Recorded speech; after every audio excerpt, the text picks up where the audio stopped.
திமுகனுடைய செல்வாக்கு சரிந்திருக்கான்னா மிகப்பெரிய அளவு சரிந்திருக்கு. இது ஒரு பெரிய சைலண்ட் ஒரு ப்ரொட்டஸ்ட் மனசுக்குள்ள, மக்கள் மனசுக்குள்ள இருக்கு. நான் 3-4 உதாரணத்தோட சொல்றேன். விஜய் அவர்கள் கட்சி ஆரம்பித்த பிற்பாடு சென்னை அண்ட் கன்னியாகுமரி 2 செக்டார் ஒன்று எடுத்து பாருங்க. நீங்க பாத்தீங்கன்னா, ஏன் அது 2 செக்டார் எடுக்கிறேன்னா, Chennai undisputed bastion of DMK, திமுகனுடைய கோட்டை, மிகப்பெரிய கோட்டை.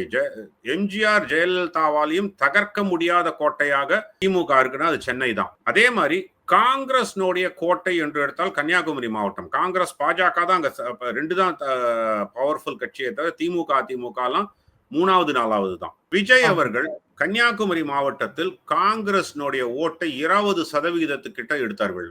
அப்போ காங்கிரஸ் 2வது இடத்திலிருந்து 4வது இடத்துக்கு போகக்கூடிய அளவுக்கு வந்தாங்க. அப்போ பாஜக அதிமுக கூட்டு 2வது பிஜேபி, 3வது டிஎம்கேன்னு வந்தது. கன்னியாகுமரியில கிட்டத்தட்ட ஒரு 20 கான்ஸ்டிடியூவன்சி நீங்க கன்னியாகுமரி டிஸ்ட்ரிக்ட் முழுக்க எடுத்தீங்கன்னா, சென்னை சுத்தி இருக்கக்கூடிய 28 கான்ஸ்டிடியூவன்சில சேம் வே டிஎம்கே தான் ஸ்ட்ராங்கஸ்ட். கிட்டத்தட்ட 35-40% அவர்கள் தனிப்பட்ட முறையில் வாக்கு வங்கி வைத்திருக்கக்கூடிய இடம்.